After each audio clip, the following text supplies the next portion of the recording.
Okay. I saw the thing you wrote about LinkedIn. It's a weird place, isn't it? I don't know. Really weird. Yeah. It's really odd. It's become more odd, I think. It's a sort of weird competition zone. I can't really Right. engage in it anymore. Because I don't experience it like that because I'm not a business. I'm not on LinkedIn as a business. So it's not, Yeah. I don't get that bit that you were saying. I was like, oh, okay. There's a weird competitive, weird thing happening there that, I think it might be in my head, Eleanor. I think people might just be doing their life. And I'm like, why are you saying all these things and competing with me about what I'm not doing? But there is something about, I don't know, there's something about this sort of productivity overload, I think, that it really, like, is me, it hooks me in somehow. I think I'm a recovering type A and I'm menopausal. So it's like I feel like, oh, I should be able to do all of these things and then I can't. So it's definitely an internal struggle rather than I think people deliberately out there trying to wind me up on LinkedIn. But yeah, it's a funny space and feel a little more disconnected from my business persona than I think I did about 8 years ago. So it's not as interesting to me, I guess. is it a bit like the kind of life virtue signaling of Instagram? Is it a bit like that? Is that the equivalent? Like, actually, if I go on Exactly. Instagram, I just feel bad. I mean, I Yeah, post there like books I'm reading, but I do not scroll because I always end up feeling like, well, my life must be shit. exactly. It's It exactly really that, but isn't. for the business world. So if you then Right. are in both Okay. places, it's like between that, it's just all shit. Like It's my all house shit. doesn't look like that. My washing Like isn't that. done. I don't I wear don't make makeup like bread. that. I don't make bread, and I haven't got a veg garden. And now my business is shit too. Get a Oh, writer that's on good. here. That's good. Yeah. I'll go to Substack instead, where everyone's prolifically writing instead. You I'm know, not doing that and either. actually, that I don't know if there's a competitive side. I haven't found it, and I don't want to find it in Substack. Yeah. I haven't found it yet, and maybe it doesn't. And I've got friends who've gone onto Substack who've managed to swim into some weird fascist seas that didn't even Hey. know were there. Yeah. But I've never, as yet, even on Notes, which is a bit like Twitter meets Instagram, I haven't ever felt that kind of look at my amazing life thing. Yeah. You? I'm really new to Substack. So I actually saw you talking Okay. about Substack a while ago, maybe a year ago in London Writer Salon. Mm. I thought, oh, that's Mm. something I might look into. But I was at that point, I was on all of the other platforms doing stuff for work. And I just couldn't face it. And it was and at Christmas, I came off the other thing. So I took all of this social media off my phone, which has really been brilliant. And I Yeah. discovered Substack at the same time. And I just love it. I think I love it because you can pretty much do your own thing, and there isn't really a sense that anyone's bothered by you just doing your own thing. So I don't really get. It's Yeah. like maybe I'm not part of that conversation. I can see that there are conversations happening that I'm not really familiar with, and there's a way of doing things here on Substack, isn't there? That maybe takes a bit of time to get used to. But I quite like the sort of anonymity of just here's my stuff, take it on. I quite like the not having lots of like things because it sort of feels like, Yeah. oh, I'm just out here writing some stuff and saying some words and maybe, that's enough.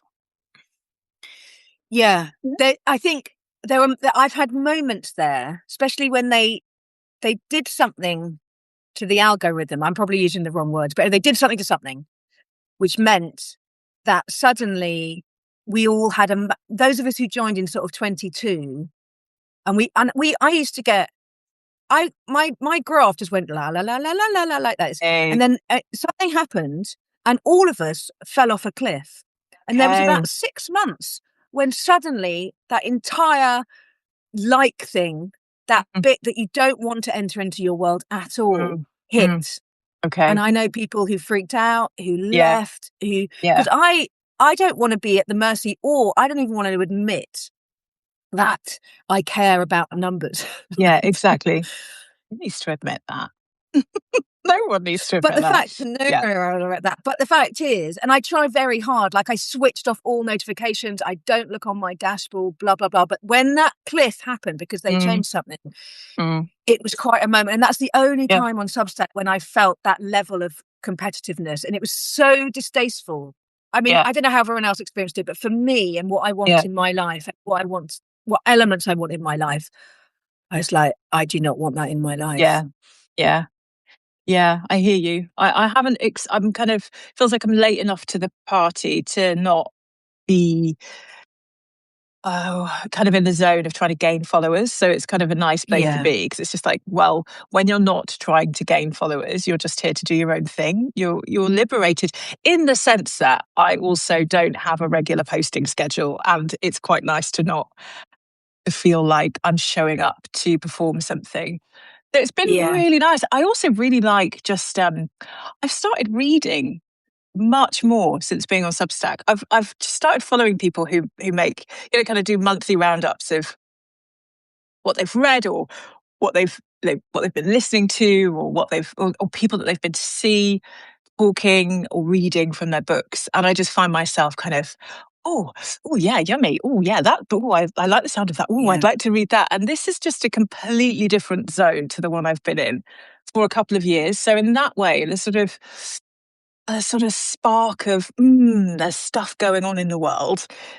It's been delightful, really lovely. Yeah. Yeah, I know. Well, in the first few years of Substack, and people were coming on and then they were asking me, how do they find their way around? And I used to liken it to a festival where you're definitely not going Mm, to see all the bands. You're definitely not going yeah. to see all the stand-up Yeah. comics, whatever. But if you just wander about, Yeah. you might find yourself in a really obscure tent. Yeah. Where this is that only you like this person Yeah. who's talking about some really, Yeah. and I love, and I that love that. remains true of Yeah. Substack, Yeah. Yeah. completely true. That's how I found you. I think Yeah. I can't remember how, but it's just like, and then I found your podcast. Holy shit.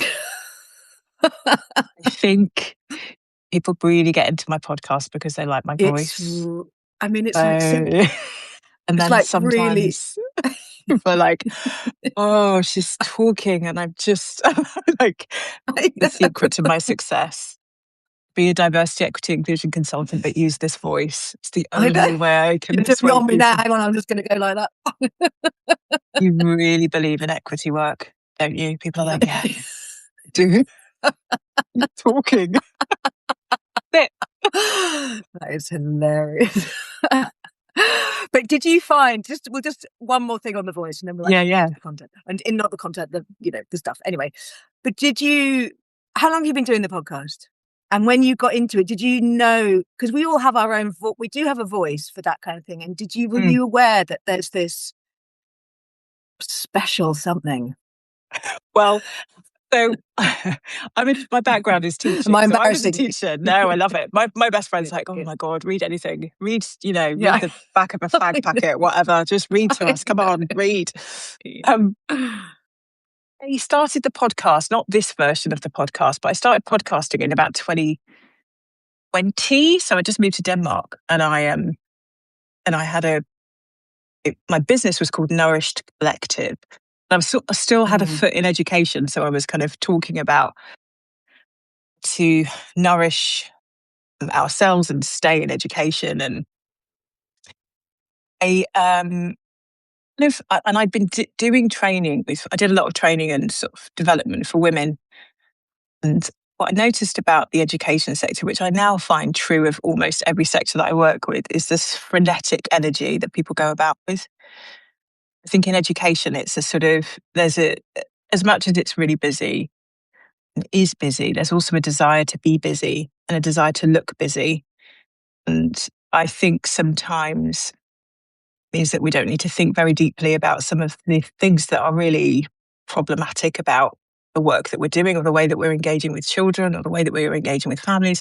These were all things that were kind of bubbling on in my mind. And so I was doing this work with women, and I really got into this, the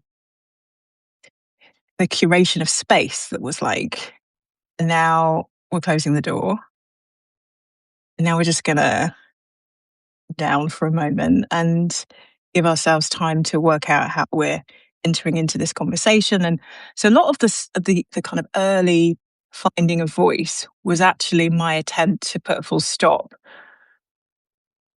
behind all that had happened and that people were entering into my spaces with, and and create some kind of barrier for everything that was going to come.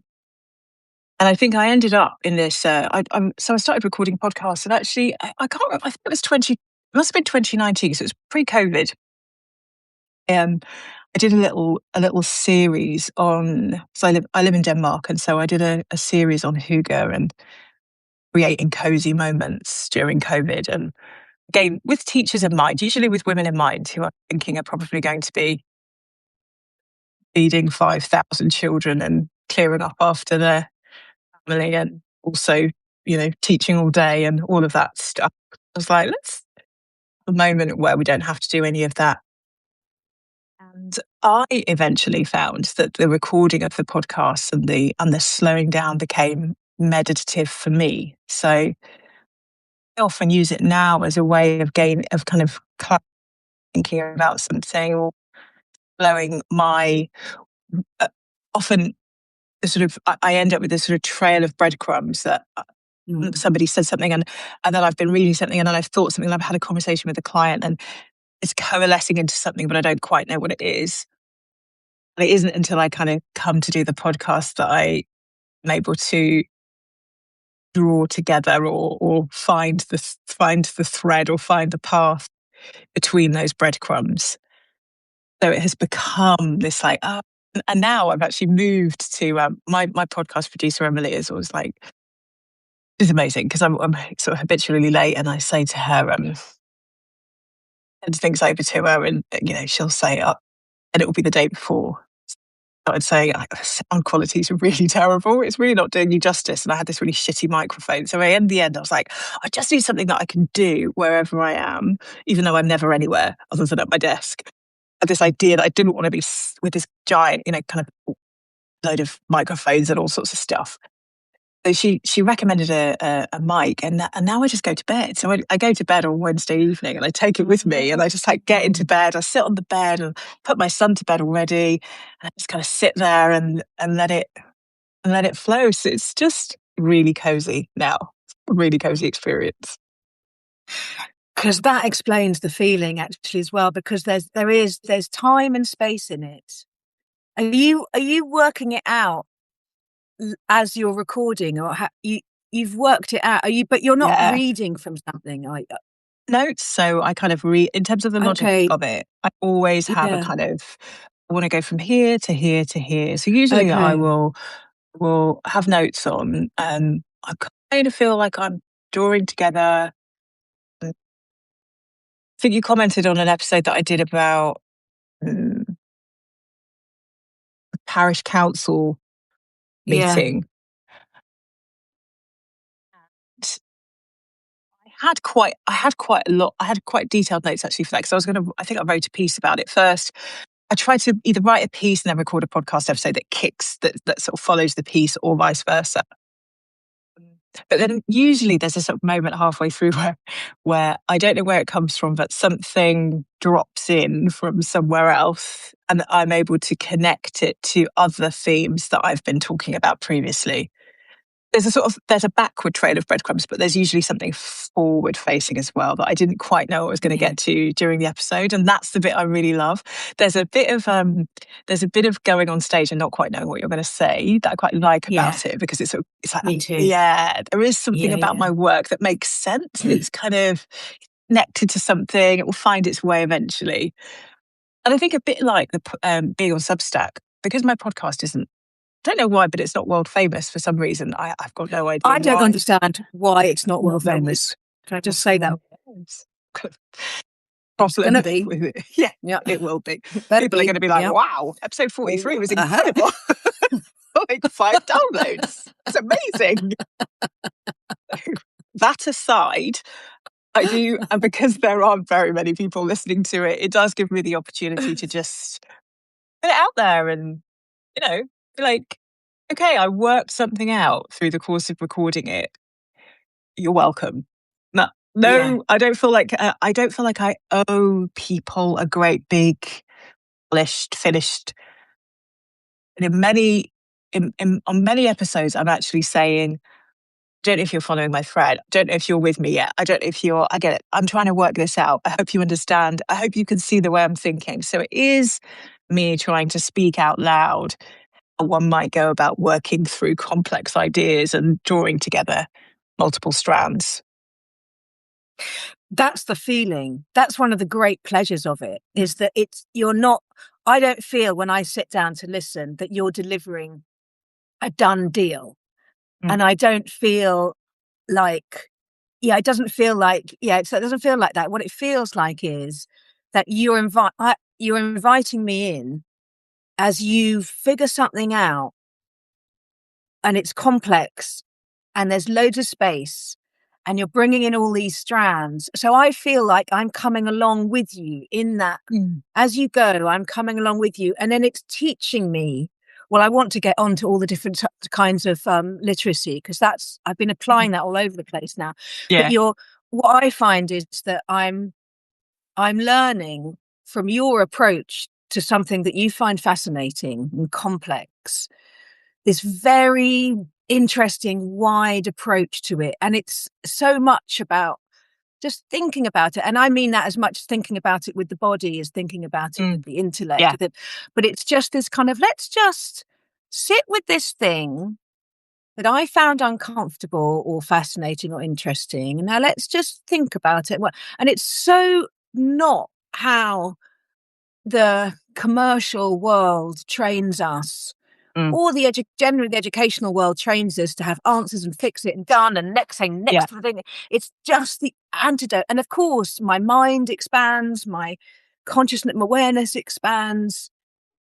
It's very, I'm learning how to be with things and look at them from all different kinds of angles. Like the one I've listened to loads of you today, but one of the ones that really struck me was about relational literacy. Mm. And you invited us at the end to think about somebody who's just like, I have nothing in common with you and I don't Not at agree. all. Do not like you or your type. I do And I not never like will. you. Yeah. And just think about it in those terms. And you don't ask us to conclude, or although the other thing I found really interesting the other day, I was listening to something about how, yeah, um, inclusion and equity, yeah, there's a journey we're on, but you do actually have to arrive as well, especially if you're Yeah. an organization, and I think for everybody. So it's those spaces that I find so easy. It's Mm. easy to be around you in that podcast. Thank you. It's I'm joy. glad. Yeah. I mean, it's the podcast has evolved to now be me really talking through these literacies, because I've been working with organizations in this. I'm a diversity, equity, inclusion consultant. So I go and I work with organizations in topics that they either feel that they have to get right. And so there's a particular dogma of DEI. There is like doctrines, how you're supposed to do it. People are really familiar with. Because they're so familiar with them, it's really difficult to unsettle them. So people who look like they're really open to DEI, whatever that is, actually find it very difficult to be unsettled from the notions. Let's explore what Tommy Robinson has to say. I don't want to. I refuse to. It's actually where I typically find myself, because the people that don't want to do the work won't work with me anyway.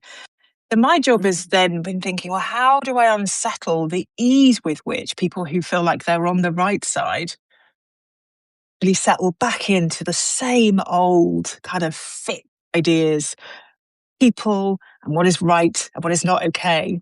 That's been my inquiry over the last couple of years, not least because it's really dull to trot out the same old stuff that actually, historically, evidentially is not working. DEI was going to work, it would have worked by now. The fact that it isn't working is pretty bloody good evidence that it isn't going to work in the way that we're doing it.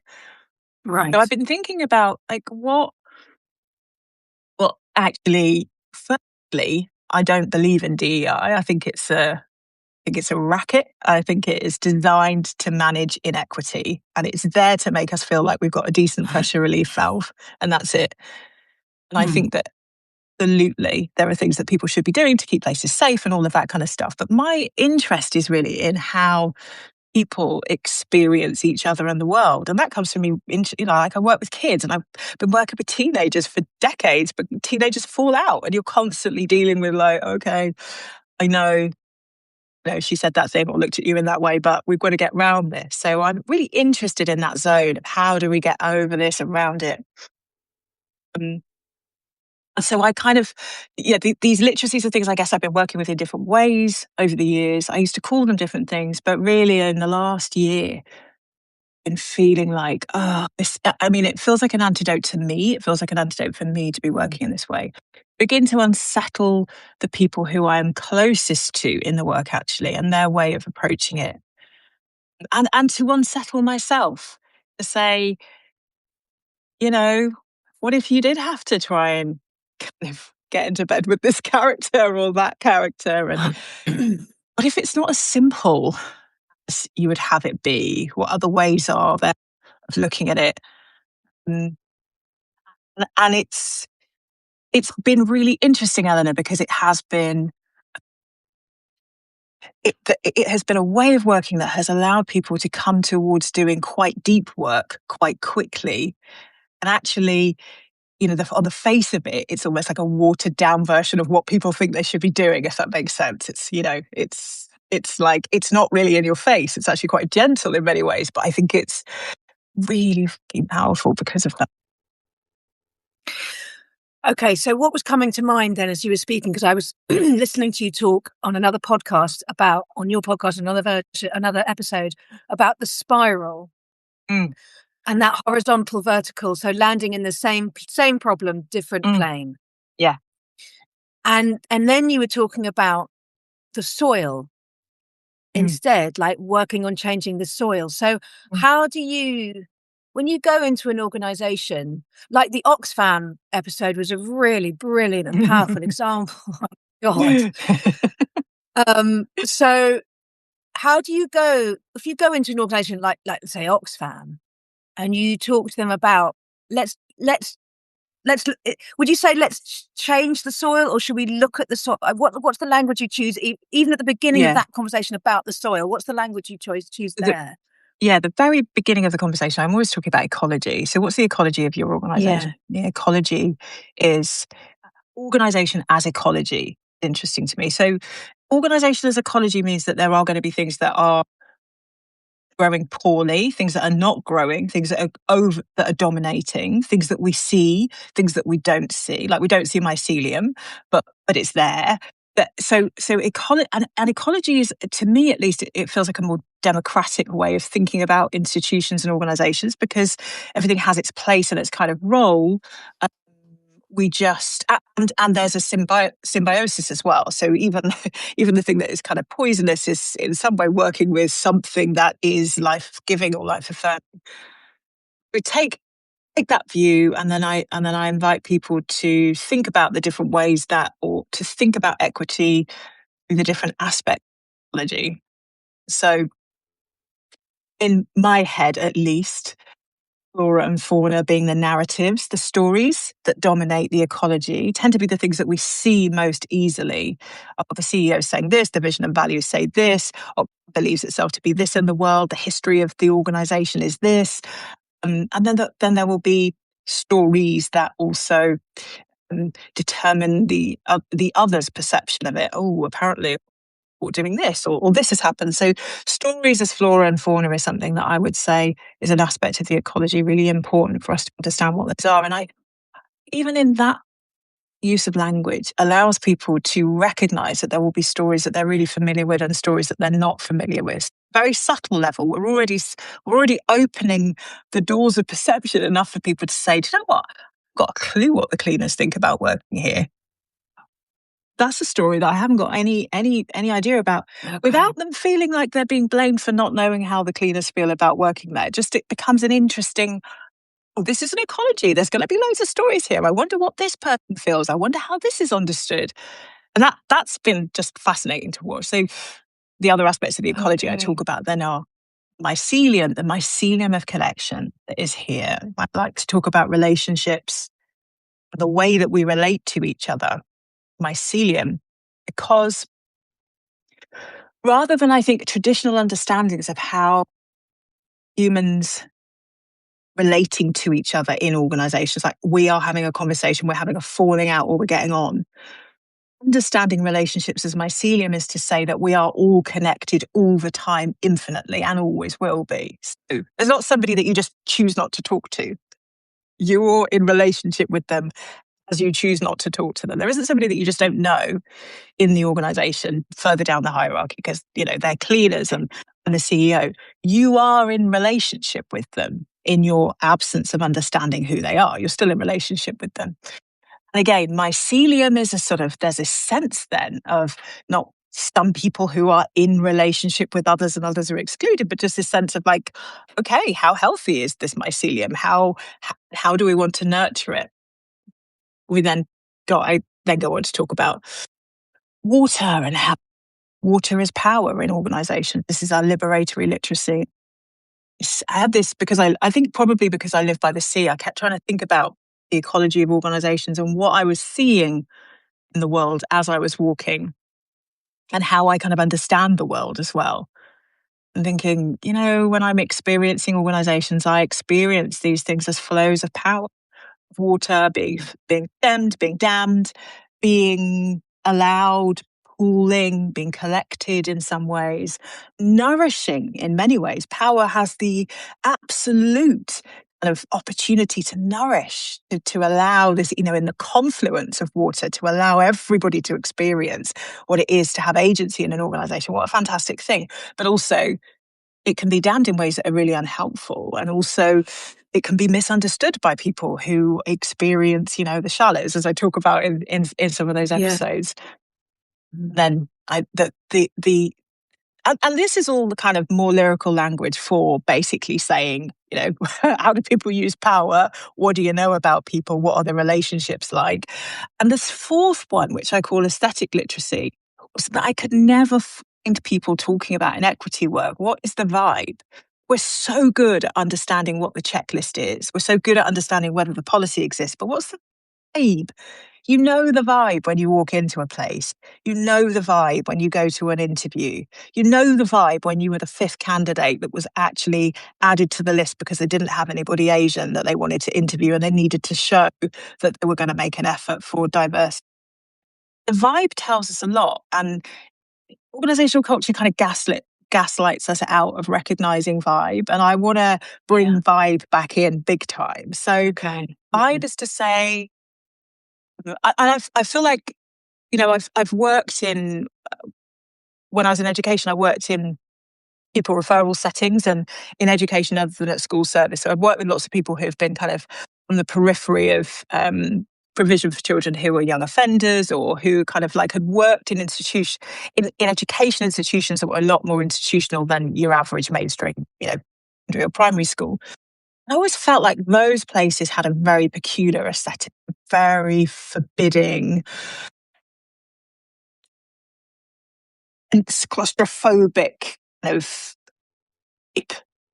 And I wanted to codify this. I want to account for this within equity work because I think it's probably the easiest thing people can do to really influence the feeling of equity in an organization is to say, like, have we got anyone who works here who doesn't have a window in their office? Okay, we deal with that then because this is kind of life-giving stuff. And then this final piece, which I think I talk about in the Oxfam episode, was about the ecology having this, I view it as this celestial canopy. Yeah. Moral arc, what it is we're even here to do. We are not untethered like we are this mycelium of connection. We're also tethered to the last people that were here. And we're tethered to the people here who are coming on. So with that in mind, rather than kind of wandering the earth like tiny little despots all making our decisions about what's incredibly important for us, remember, have the humility to recognize and to anchor into that enough to inform decision that might be for the good of all. Those are the, when you say, what do I talk about when I go into organizations these days? I literally stop. And if people feel like, oh, that's great, we're not ready to start then. Yeah. Fine. Yeah. It's self-selecting, Yeah. and other people will Yeah. go, oh my God, yeah. Like, oh my God, that's it. I really get it. That sounds Yeah. amazing. Yeah. Yeah. Actually, and that's because I've been listening and studying and applying and thinking. But when I hear you talk about it as a whole, the five as a whole, the lyricism of that, then suddenly it's like, oh, okay, there's another, it drops deeper into my understanding. Mm. Like, oh no, okay, I get it now. And so in terms of the soil, then when you're applying these five literacies Mhm. to understanding the soil from which organizations are growing, Yeah, right? Is that exactly. Yeah. correct? Okay. Yeah. Got it. And I think it's, it's always a work in progress. So we could say, I'm working with a few organizations taking this ecological approach to even Yeah. understand it, just to know it. Feel like, okay, there's no, say that work with the spirit of no blame, no shame, no guilt. There's value judgment applied to any of this. It's just to know it as these things. Okay, now that we know this about our ecology, we can start to think, where would we like to improve the health of it? Which aspect of the ecology would we like to improve the health of? Because again, with DEI work, the traditional doctrine is that you have to do something. It has to be quite hard hitting, quite quick. It has to have an impact. I think an ecological approach is more about how can it have an influence? How can we influence the way that, if you're a gardener, you're influencing the soil slowly. Mum's been out there for 7 years. Seaweed this year, chicken muck the next year, maybe some kind of cow muck, maybe some horse manure, and eventually we influence the quality of the soil until what grows. Wow, those Okay. potatoes were huge. So it's a Yeah. slow, and it's also a really intentional approach. My job is not to tell you what's going on in your ecology. My job is to say, let me walk alongside you so that we can get to know the ecology. Your job is then to say, I feel really struck the lack of health of this flora and fauna. I feel really struck we don't know of this ecology. We're not even at the point yet of being able to look at, the celestial canopy. We're still at the point of just trying to understand stories. And I think that agency that people then begin to feel with this is the exciting bits, the moment when you think, I can do something about that. Mm. We can affect organizational. Yeah, I was struck by something you said around impact. The impact and resistance go hand in hand. The harder you Absolutely. hit, the more literally scientifically, or isn't it? That's what you create, and that sense of, I can imagine. I don't work in an organisation; it's just me. But this is my organisation. There you are. So I'm working with. Here I Yeah, am, with your ecology. CEO. Exactly, Yeah. um, and that no fault, because when something isn't working right, and you call in somebody who does have experience and who Mm. can help you figure it out. It's so often a sensation of you just start on the back foot, like Yeah. defense, like I've done something wrong, ashamed, da, da, da, da, da, da. Yeah. And again, Oxfam, to go back to that, like, I'm sure there was a lot of knee-jerk reactions there, but one of them certainly was like, well, we're just going to cut off that limb. We're going to let that one go off with a full salary, but we'll just talk about Yeah. that. But just Yeah. that sort of very instant that you can headline it Yeah. and not actually get it down into the soil. Yeah. And so it will happen Um, again. And the BBC, the BAFTAs yeah. again.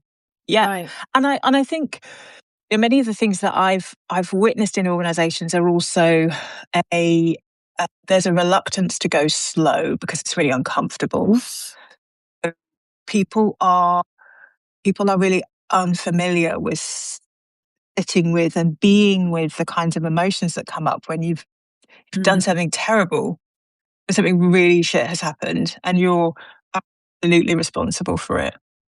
Mm-hmm. And that is what we have to do, get through it. Yeah. And it doesn't lead to death. You know, when I No. say to people, Yeah. what's the consequence, the real consequence of accepting responsibility for this? What would it be? Well, people will think that I'm the kind of, okay, but people will think that I'm the kind of person who is okay. How can we make that okay? That is diving into the relational, is being so committed to the relational, like, I've messed this up. I need to just be with the fact I've messed this up. That's relational with self and with the person who feels that this has been a mess. And it's so rare, Eleanor, that people want you in the town square painted with a scarlet letter to pelt you with rotten tomatoes and have you flogged. Like, people don't want that when things have gone wrong for them in institutions. They want somebody to go, really sorry. Yeah. It's so basic. The Yeah. fear of doing that means that we will pay people off, high salaries, lie, pretend that we didn't have anything to do with it, put out this official statements. Like, we'll do all sorts of obfuscation to avoid just being in the muck and gotten it Mm. completely wrong at a very human level. I just got this wrong. I got it wrong. I got it wrong. I didn't see you. I didn't want to see you. Money prevailed. It was a policy. It was a shitty policy. I followed it. Like, all of the things that, I make it sound easy, but that's hardest work.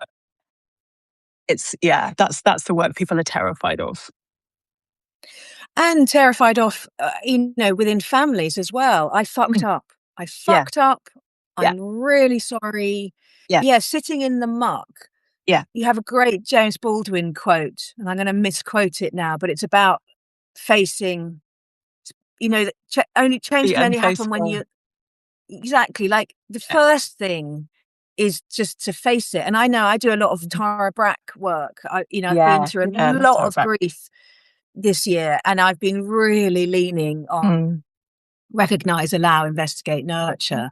And obviously in there is now, that's the second stage of just like, mm, okay, I'm just going to be in it, because to be that training to sit with the shame of just being a normal human yeah, and yeah, just fucking it up yeah, like so yeah, bad, or yeah, wanting to kill someone, or wanting to be yeah, I'm full of vengeance and all these yeah, really distasteful things. yeah, But that, yeah, and I would imagine that application from Oxfam to my family, you know what I mean? That yeah, it's yeah. useful. It's there. It It applies. when it comes to things that are, you know, it's- I've been doing this work for 20 something years now, like nearly 25 years. And in the last six, post George Floyd's murder, the conversation about race has been the one that people often really want to have with me, because I'm Black. So they assume, like, you're in this work, you can probably absolve me of all of my ills. Race. No. Breaking news. Responsibility. I don't have Yeah. that power. Um, Yeah. and I think people are really scared of getting it wrong around race. So this is where there's a real Yeah. tenderness. There's a real tender underbelly about getting it wrong around identity, around people's identity. Mm. Some of the conversations that I most frequently have in organisations. But what if I say the wrong thing? What if I get it wrong? What if I say, like, what if I offend somebody? And I often use the example of my son Arthur, who's a mixed race. He's 12 and he's in the school, and for about 5 years I've been pulling him out of the, like, let me take, for example, my son Arthur. I would love him to have a teacher absolutely fucks it up, who gets it wrong and says, saw that this thing happened at the weekend and it involved, I don't know, two athletes pulled out of a car, the Metropolitan Police, put against, like, handcuffed. The Metropolitan Police got the wrong two Black people, arrested the wrong people because they assumed that these people shouldn't be driving a BMW. They've done it again. I would rather a teacher was plugged in enough with the reality of what it means to be a young Black person in London were able to say to a child like my son, oh, what happened at the weekend? Did you catch the news? Did you see what happened? Because that looked like it was about race. And it disgusted me that the Metropolitan Police are still up to this. I would rather that and risk Arthur going, are you talking to me about that? Do you assume that I'm interested in that just because I'm a black kid, than not Yeah. have that conversation with him? Like, that's the level of bravery that is required, is the kind of bravery that is going to mean that you get it wrong sometimes. Yeah. Sometimes you're going to get it really right. Sometimes you're going to get it so right that people go, oh my God, thank you for noticing that. Because I literally spend my life walking around this city and nobody ever raises the fact I'm a black person and I'm a black boy and I have to walk around this city constantly thinking, are the Metropolitan Police going to pick me up today? Thank you, Mr. X. Thank you, Miss Y, for noticing my reality. That's the level of bravery required, not the kind Yeah. of, I'm like a nice person that doesn't want to get it wrong. I don't I want don't to say the like, word. I don't want to say the word, but if I mix up someone's pronouns rather than it might, Yeah. like, okay, just give it a go. Give it a go, because you're not going to Yeah. die. You're not going to lose your life risking it. You're going to risk not doing it. We never deepen the relational, that we never quite go there. We're never able to really tether into each other as human beings, struggling, messing it up, all of those good things.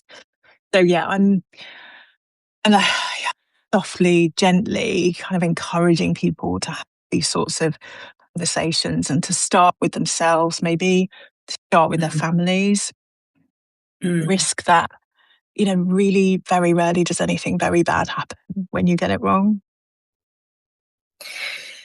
Yeah, I think the getting it wrong really, really nails that bit.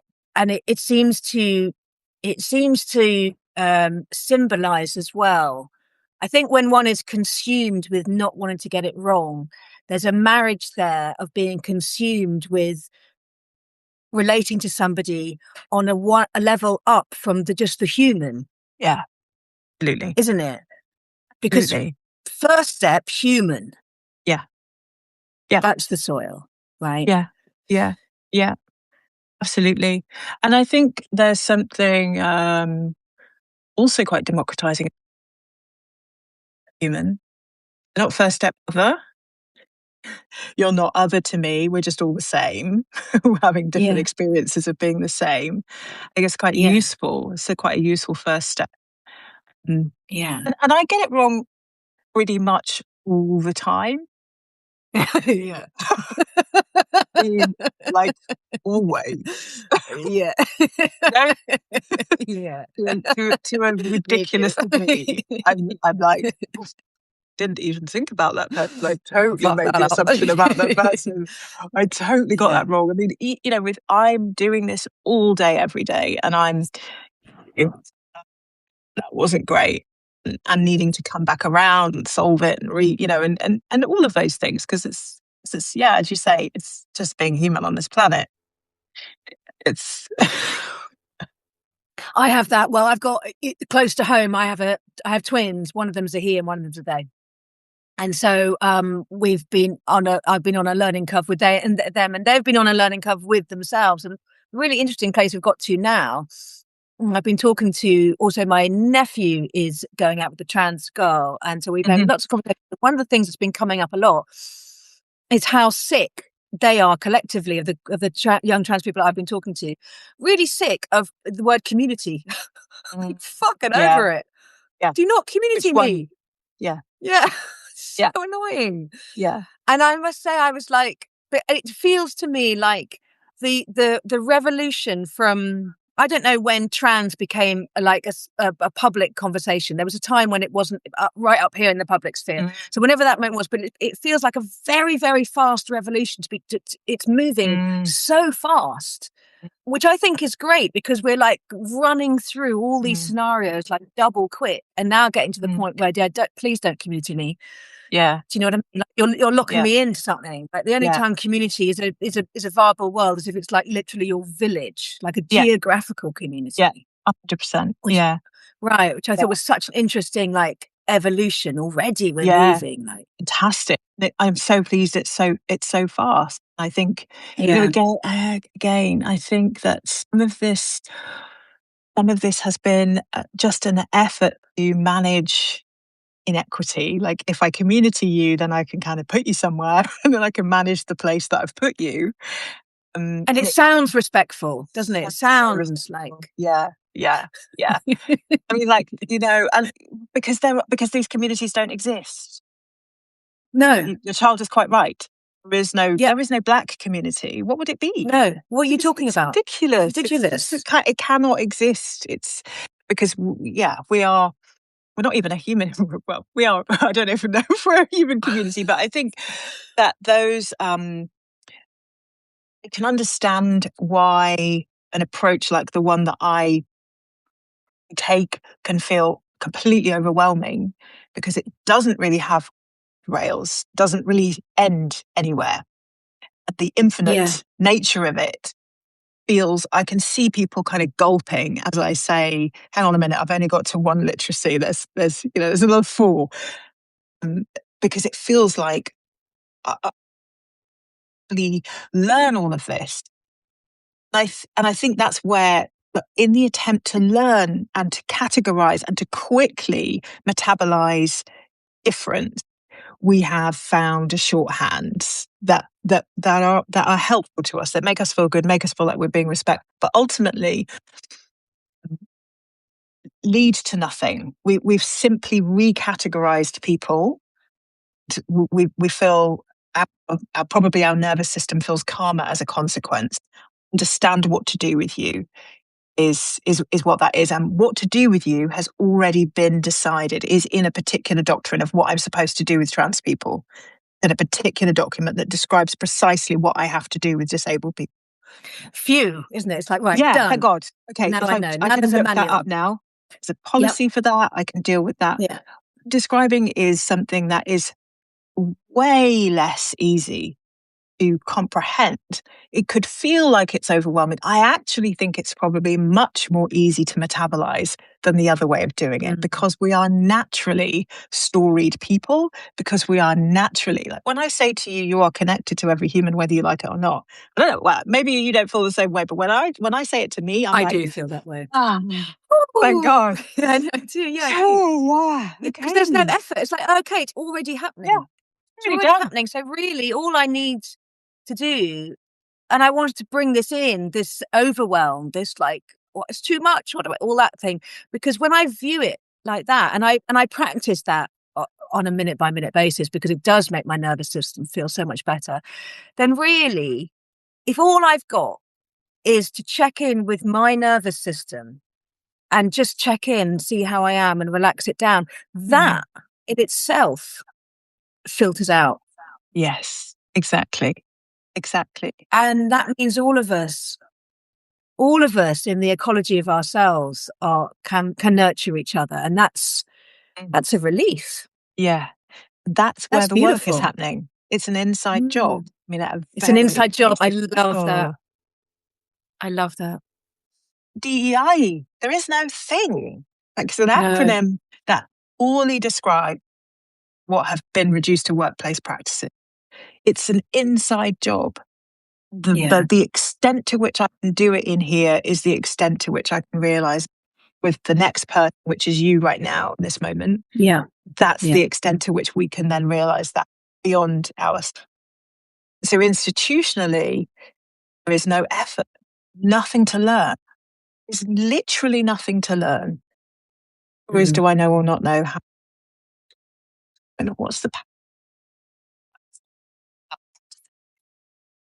what are we doing this for in the future? Like I don't have to learn the right acronym that I should have been using about somebody and risk that I might get it wrong. I don't have to worry about pronouns. I don't have to worry about whether it's BME or BAME or global majority or BIPOC. Those are not concerns. And I think that should feel like a deep relief for people. I was about to say exactly that everybody who's listening to that, I would hope they have the invitation to feel a deep relief at that, because that there's a tyranny, there's a self-imposed, and it may have come with good intentions, but there's a tyranny to it that then creates comments like, "Oh, you can't say anything these days." That's where those comments are born. Yeah, exactly. Exactly. I remember when I used to deliver training, and I would say to people, I'm Angie Browne. I identify as a Black woman. Uh, and then somebody would type in the chat, "You just called yourself a brown woman." Yeah, I know, because I also identify as a brown woman. But are you offended by Black? I'm literally not offended by anything. So like, what applies to me isn't going to apply to the next Black person. Is it worth you remembering BAME, all of the things? Because it doesn't offend me whichever one you use, and the next Black person might be deeply offended by using any of them. Right. Is it worth you remembering that I'm Angie Browne? Right. That we had a nice cup of Earl Grey together, and that we both enjoy marmalade? Like, I don't know. It feels like the latter is probably going to be a more effective way of us nurturing our moving forward. And much more likely that that's what stays in the system, isn't it? Now, I can't remember who said it. Was it Maya Angelou? Somebody who said that they won't remember how you looked or what you said. They'll remember how you made them feel. You made them feel. And those bits, we both like marmalade and we just had a nice cup of tea. Those are the bits, aren't they? I do like marmalade. Yeah. By the way. Yeah. I really love it. Well, I love it too. Yeah. And I love it. I'm going to get derailed onto marmalade, but we've got. I always only do an hour. And we've got 10 minutes, and I really want to hear your thoughts on the no doubt well-intentioned and yet really winds me up Western. I think it's only a Western habit of having days, months, awareness days, months is business. Women's Day, and you wrote a great piece about International Women's Day, and I have always felt like a bit of a I got to keep that to myself, a bit of a Grinch, but because I've just, maybe I'm being simplistic, but the fact is, we should be like this. Do we need like one day as a tick box? Yeah. So tell me about your thoughts on this. Its origins, where we've got to. Should we keep it? La la la. Is it doing more harm than good? La la la la. So, the piece that I wrote on International Women's Day was because I think it's probably one of the days that I've the least resonance with. It really has failed to ever. And when I see the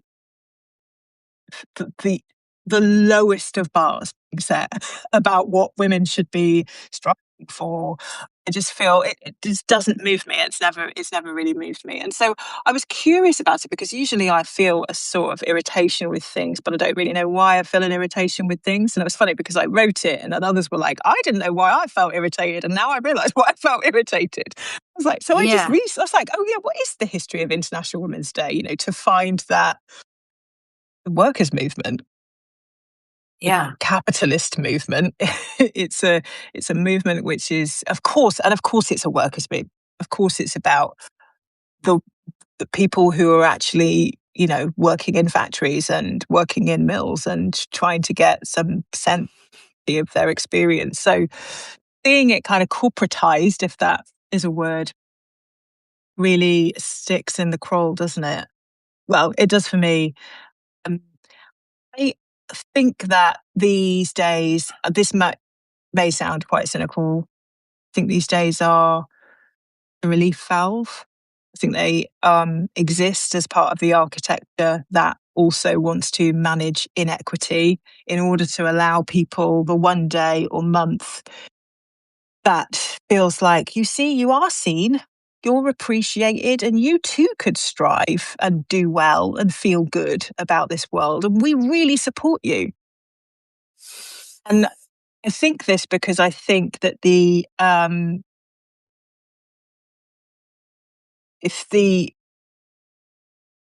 put this without sounding like the effort required to solve some of these things is really not that much.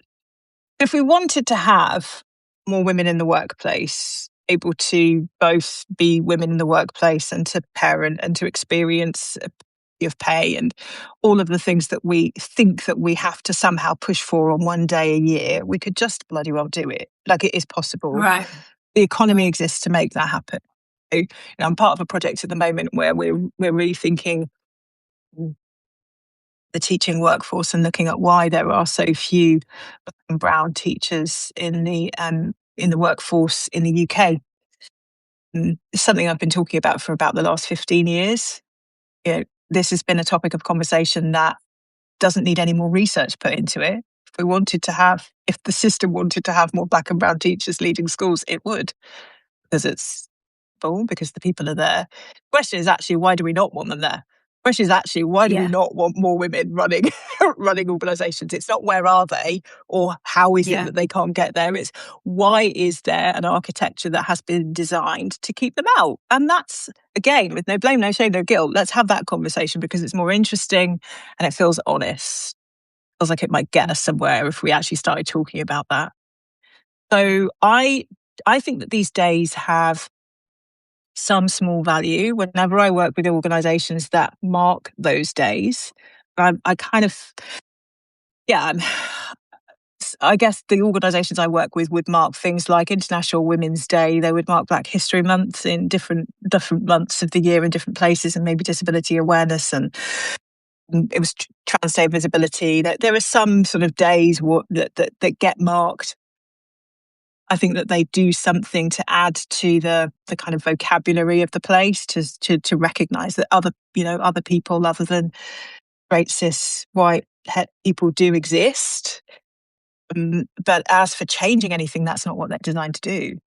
They're designed No. to point out precisely the poor people who are experiencing a poor experience. And I think looking at something and pointing at it and saying, gosh, that's a terrible experience, doesn't change the experience. So as somebody who is a Black person and has, been through many a Black History Month, I do not feel rewarded at the end of that month. I feel depleted. I feel like Yeah. had another month where we've all looked at how terrible it is to experience being Black in the UK. And there is something in that tells me that that's by design. And I could be more cynical about it, but that's all in my writing. So, yeah. Yeah. I mean, that's how I feel International Women's Day. I'm like, really? One day you're going to, it just feels like it. Exactly. I've always felt if they really wanted to do it, I mean, that would be the question to government, I guess, to look at the ecology and look at the soil. Right? I mean, But we wouldn't could that do be it. extreme? We Yeah. could easily do it. Yeah. Just as we could easily feed everyone on the planet, just as Yeah. we could easily house everyone on the planet Yeah. if we These are wanted choices. to. So Yeah. actually, why don't we want to? And that's always the Yeah. question that's far more fascinating to me. Why don't we want to Absolutely. do that? Yeah. And if we really entered into that with a spirit of no blame, no shame, no guilt, I feel like that would be an Yeah, interesting conversation. It doesn't have yeah, to be, you want us to be able to do this. I am really interested in the psychology behind not wanting some of these things to be the case. I feel like yeah, that tells us a lot about the human condition. And I'm interested in having that conversation. What I am not interested in doing is wasting my time and my energy petitioning for a thing because somebody has decided to give me a day in which to do that. yeah, Please do not make me use my energy in that way. I will choose to go for yeah, a walk instead. Thanks. yeah. It's Because it's a offensive. falsehood. It's Yeah, gaslighting. It's gaslighting yeah, and 101. it's asking to spend time on a false premise, isn't it? Absolutely. Absolutely. It's like, It's, yeah. Yeah. but I I often kind of, feel this about the. Sorry, go on. I kind of feel like, when you're sort of trying to tire out a toddler, I feel like sometimes that those falsehoods exist to sort of wear us out, get us to Yeah, just do a bit more and do a bit more and do a bit more. And eventually we'll be so exhausted by all the efforts that we put into creating this incredible International Women's Day event that we sort of forget about the ongoing indignity of being a woman in the workplace, the day in, day out struggle of just going in there and being looked up and down by some guy, the indignity of trying to be a mother who also is a woman, who is also trying to work at the same time. I mean, don't get me started. That You is, have another hour. yeah, yeah, yeah. But I feel Awareness that, days. and yeah, and well, I feel that actually, just to circle back to Oxfam quickly, just this idea of protecting the name over and above the people, the humans. So the name's at the centre of the conversation. And I feel that about the British state and the British government, that it has this reputation to protect of being, broadly post Second World War, National Health Mm. Service, Yeah, socialist state, welfare state, this broadly like we look after. And so to actually say, let's have a conversation about how you don't want women to have equal pay. Let's have yeah, it's just so flies in the face of the reputational name to uphold. And yeah, it's that big, yeah, and that sense that I'll be blamed and found at fault. Whereas yeah, actually, no, we'll love you more. We might yeah. actually love you a Oh my bit. gosh, I would love, love, love, love, love anyone, kiss the cheeks of anyone who wants to have that conversation. Because, Mm. and that, and so many other conversations. And, I came to a point the other day where I was saying to somebody, I feel like the amount of effort we are, we are taking, the amount of time that we are taking to, to keep flogging the dead horse of this premise over just putting forward a different premise. Why do we keep going with with like myriad versions? Just don't know where they are. We want them. We can't get them. They don't know. It's not working for this reason. Why don't we just for a few moments just lean into the imagination? Just go, let's play with the premise. We don't want these women there. Let's just play with it. Let's not even believe it Well, really. make Let's just be believe. make believe for like a few minutes. Yeah, yeah. We have got a health system that Black women are going to really suffer in. Let's just play with it. Let's just go with that, and let's just try. How creative could we be with solving for it if we started with that premise? Why are we so insistently clinging to myriad versions of premises that we have proven time and time again are going nowhere? I don't understand it. It's like, the definition of madness, surely. So Yeah. I'm really excited to meet a new generation of people who want to try out, explore Mm. different premise. I think that could be exciting. Mm. Mhm. Yeah. It is exciting because it is fundamentally good people clinging on to a dead horse.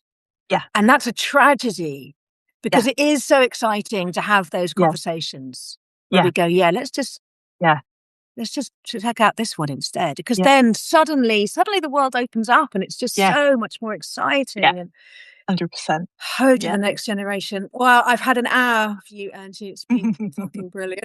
Thank you It's so so great. much. It's been so fucking brilliant. I've really Loved enjoyed it. it. Thank you, Eleanor. Loved Thanks for it. Loved inviting it. I me. really want to come to Denmark. I really want to talk about Denmark. We didn't get Yeah. there. But anyway, Denmark, I the really want to come island, to all those Denmark. things. Yeah. All of those things and Yeah. running.